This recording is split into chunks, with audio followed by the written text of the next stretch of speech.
lessons 1, 2, and 3 in Excel are basically just opening Excel, getting around um, where everything's located, editing text, print preview, adding worksheets, autocorrect, so basic stuff we're going to go over. So we'll start by opening Excel, and then you'll notice you have a tour. You have all your templates. You can search for templates, which we'll do at a later time, but we're just going to start with the blank workbook. So you just click on it once. Okay, getting around, first thing, wherever you click with the little green border, that's the active cell. So anytime the book refers to the active cell, this is it. Excel works as a grid system, so if it says you want to go to D10, you go to D, down to row 10, and then you have D10. In your name box, you can always ensure that you're in the right cell also here. Okay, this button here, this is insert function, so if later on when we get to dealing with several different functions, that'll be more prevalent, but that's we're not going to cover that today. So getting started here. Okay, we've created a new blank workbook. Okay, this is a worksheet, and then if you want to add another worksheet down here at the bottom, you can add another worksheet, and so forth. So this group of sheets is called a workbook. One single Excel file is called a workbook. So if you have something on sheet 1, sheet 2, sheet 3, and sheet 4, then you don't have to save those individually. All of these worksheets are saved together as a workbook. Okay, so we're going to go sheet 1. We're just going to enter we're going to do a quick survey. So you just type it in. If you want to tab across, you just hit tab. If you want to go down to the next row, you hit enter. And then we'd set up client ID, hit enter a couple times because we're going down. And then we want to tab across to column E. So we have A rating, B rating, and the C rating. Hit enter. And then you would just have the book gives us a couple sample questions. We'll just type these in real quick. And then you'll notice as you type, your words will spill over into the next cell. So these, even though they're spilling over, if you were to come type something in cell B or B6, if you type something, it's going to cut off everything else in this cell. So as long as this cell is empty next to it, it will spill over. Alright.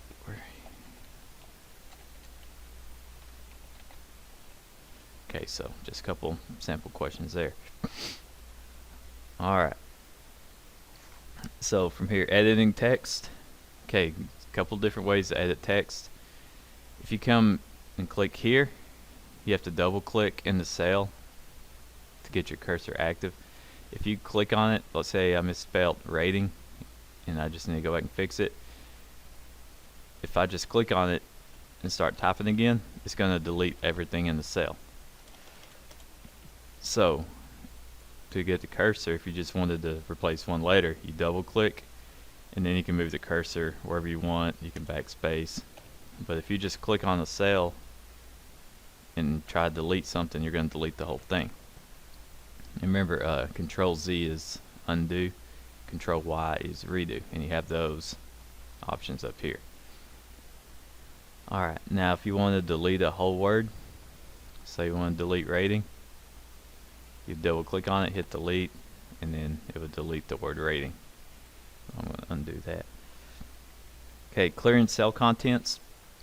Okay, let's say we bold all of these, we change the font color, some basic stuff, and then we want to delete them.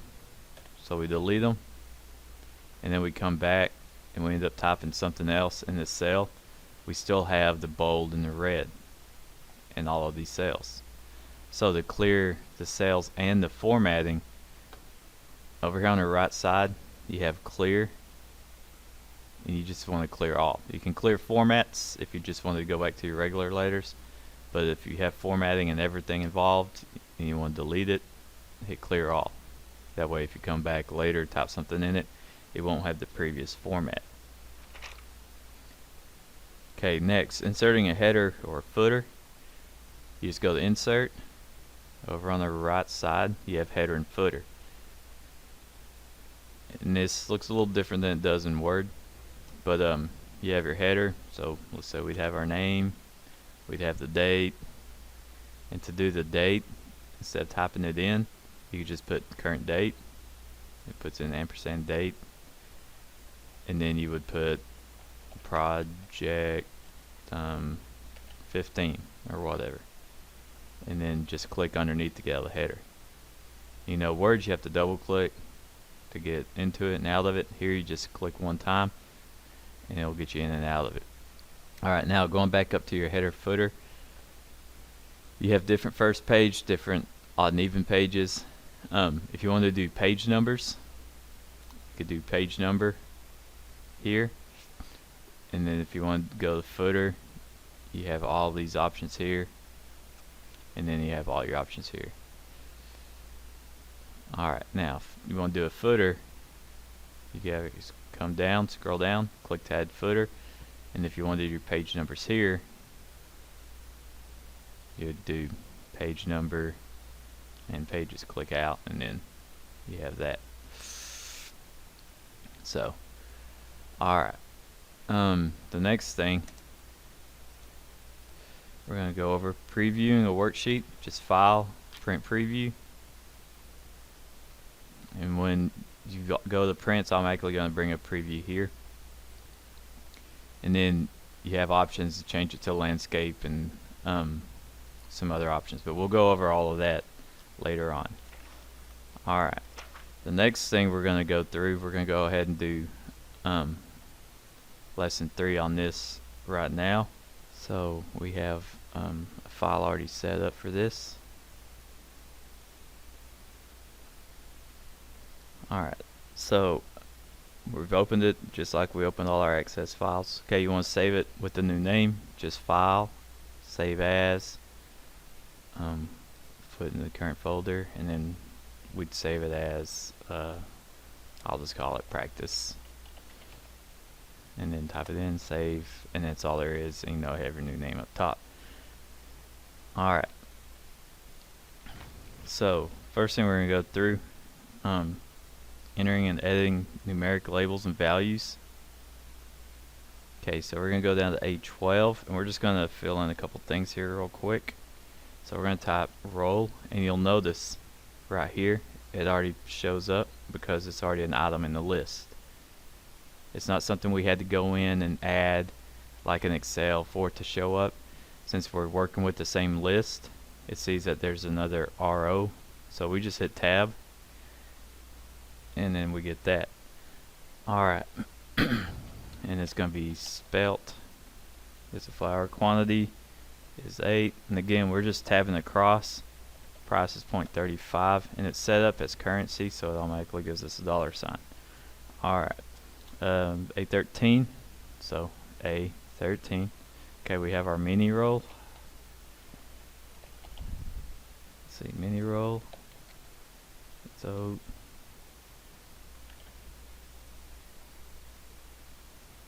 and then our price for this will be 25 cents. And you'll notice as you type in different numbers here, your total will change because they have a formula set up. So if you click over here and then look at your formula bar up top, you can see that it's multiplying C13 times D13. So C13 times D13 gives you 480. So basically kind of where we're going to get to eventually, and then we'll press on much farther than just basic multiplication.